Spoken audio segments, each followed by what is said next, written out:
right there in front of us. 3 sine 2 theta. What's in example 11? What do they do? What 3 sine 2 theta? Right. So they actually give you what? They give you. They do it for you. Yay! So they've done the first half of the problem for you. It says, yeah, find the points on the curve where the curve. Find the points where the curve has horizontal and vertical tangents. So you've done questions like this a million times, but not with polar functions. When does something have a horizontal tangent? When the derivative is? Say it louder. 0, right? The only way to make a fraction 0 is to make the top part 0. So for horizontal, do I have enough space there? Yeah, I do. For horizontal, we know that, what do we have to solve? Can someone tell me what I have to solve? 6 cosine 2 theta sine theta plus 3 sine 2 theta cosine theta equals 0. You have to solve that. And then for vertical tangents, where do you have a vertical tangent? Yeah, when yeah, 6 cosine 2 theta cosine theta minus 3 sine 2 theta sine theta equals 0. Now at this point you might be dismayed because you look at those and what do you think to yourself? How will I ever do that? So what are you probably going to have to use? What are you probably going to have to use? Yeah, you do have to use your calculator. Yes, you do. You just have to. When the book doesn't even make an attempt, it's usually a good sign that you have to use your calculator. Also, look at that. I mean, if you try to do that, if this was a question on the calculator section of the AP exam, would you ever try to do this by hand? No. No, you would not. You absolutely would not. You would do that with your calculator. Just so you have the answer. No, so you could give the answer in rectangular or polar. Which one's easier? Polar. Yes. Polar. And the answers are in there. So if you want them, I can put them in if you want. First of all, Cameron, can you just tell me what the formula is for arc length? It's the integral of what? The integral. Yep.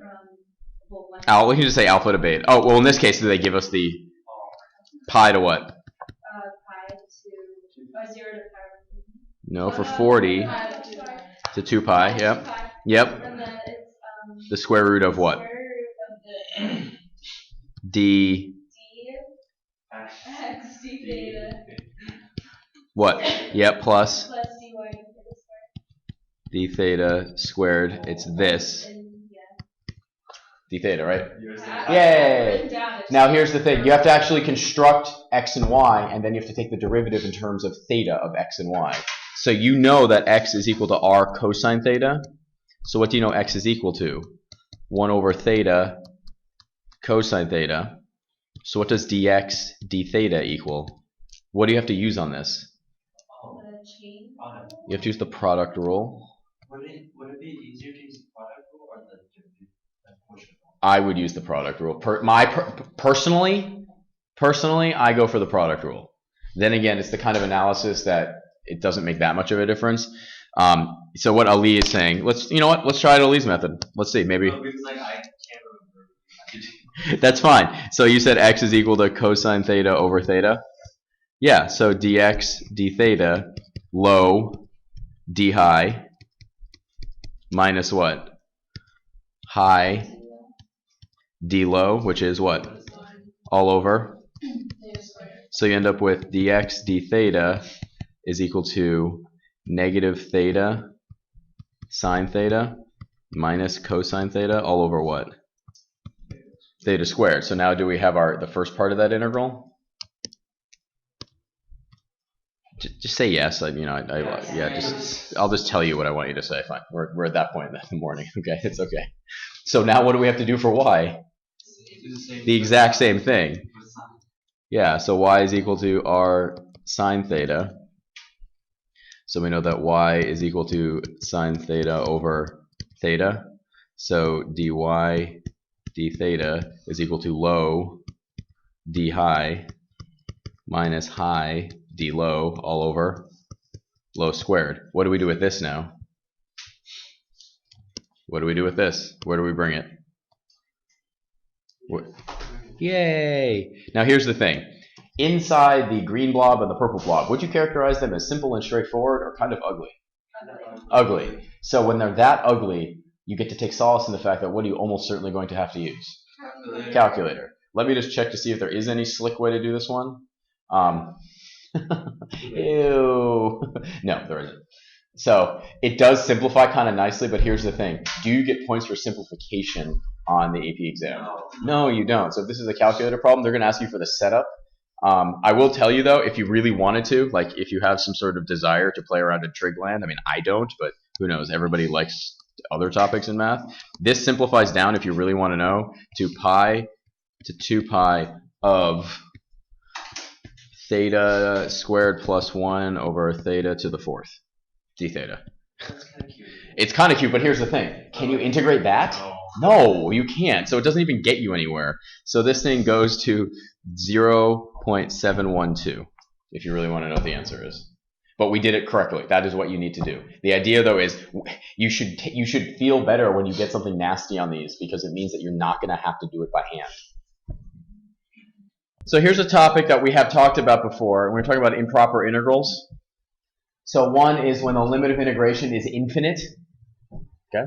So what do you have to do when you set this one up? Do you remember what you have to do? You have to set it up as a? Yeah. Yeah, you change it to a limit. Exactly. So this is going to be the limit as b goes to infinity of 1 to b of 1 over x squared dx. So you do it out, integrate, plug in b. Do that right now for me. Do that right now. Who has it? What's it come out to be? Yeah. Excellent. Good. How could you test this on your calculator? How could you test to see if this answer is correct on your calculator? What could you plug in? What could you plug in for b? A big number, right? And then a bigger number, and then a bigger number. It's, you know, you're going to get 0.999 and 0.999999999. Anybody want to guess what you have to turn this into? The limit as, let's say b goes to what? 2 of 0 to b of 1 over x minus 2 squared dx. Try this one on your own, everybody. Try this one. When you're doing limits, right, you can evaluate this limit, right? What does this limit equal? What does this limit equal? If you go from 2, if b approaches 2 from the left, meaning it's smaller than 2, you get infinitely close to 2 from the left. So like 1.99999 minus 2 is going to be very, very small and negative, right? So this thing is going to go to what? So yeah, infinity. So this blows up. This blows up. So you get it into limit form, and then the limit form can tell you does it converge or diverge. If it converges, that's your answer. If it diverges, you know it blows up. Exactly. The way to do this one wrong is you get this one, and what do people do? Oh, come on, you can guess what the most common thing to do. Cruising along, people are like, oh, that's pretty easy, right? So -1 to 2, x to the -4 dx. That's going to be equal to -1/3 x to the -3 from -1 to 2. That's correct, right? Why not? Did I integrate incorrectly? Did I integrate correctly? Yeah, so by far the most common way to do this one wrong is to just do the integral, but then skip over the vertical asymptote, and you end up with, I think, like 3/8 if you do it this way. Can you plug in 2 and -1 into that? Yes, but you don't like this, right? That's not good. So instead you broke it up into the limit as, let's say, b approaches 0 from the left of -1 to 0 of x to the -4 dx. And what did you add to that?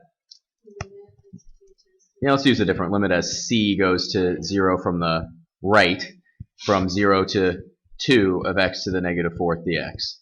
So you do up both of those. What happens when you do up both of those? What do you notice in either one of them? What happens? Yeah, what do you end up? What do you still end up with when you do this out? Like, let's do out the left one. Yeah, you have the limit as b goes to 0 from the left, and you still end up with, when you integrate this, -1/3 x to the -3 from 0. Oh, it's 0 to b, and it's b here and c right there. Thank you. So if you do this one out, sorry, give you a little conniption there. If you do this one out, You plug in b, you end up with negative 1/3 b to the negative 3 minus negative 1/3 negative 1 to the negative 3. Now what's the problem there? You end up with negative 1 over what? 3b cubed. And then you get negative, is this minus 1/3? No, it comes out to be minus, right? And it's the limit as b goes to 0 from the left of this. What's the problem there? If you go from 0 to the left, what happens to this thing? If you go to 0 from the left, it's going to be negative, it's going to be negative, positive. What does this go to? This goes to infinity. So what does this go to? Boom. It blows up. So therefore, it blows up on the one on the left. What does that mean about the overall integral? It's divergent. Divergent. That's a really good question. So what do you think? We know. So we're looking at this, and what does this thing look like when you graph it? When you graph it, it's like a volcano right here, right? It goes like this and like that, correct? Like that. So we just went from what, negative 1. We did this area right here. What did we find out with that one? It blows up. Can the other side in any way make up for that? Well, Ali, look at the picture. Look at the picture I drew. We're also going from 0 to 2, right? We're going from here to like 2. If you add, is this going to add or subtract to infinity? It's going to add to it. So therefore, do you have to do the other one? No. So look at the general shape. Look at the general shape. Sometimes when you do both, sometimes it can maybe work out if one goes below, but this one, no. Such an equation which gives information about the rate of change of an unknown function is called a differential equation. An equation which gives information about the rate of change of an unknown function is called the differential equation. Is that super general? Yeah, that is super general. Anything that gives you information about a rate of change is a differential equation. Are you potentially going to get some questions about differential equations? Absolutely. What does this tell you? It says dy dt is equal to 100 minus y. You can do a lot of things with this. This is the differential equation. Does anybody know one thing you can potentially be asked to try to find if you're given a differential equation? What could you be theoretically asked to find? So in this case, you have dy dt. Does anybody know how you go about finding y in terms of t? What do you have to do first? Anybody want to guess what you have to do first? Yeah, I like this. Do this. Or something? Anybody have an idea? Why can't we just integrate both sides?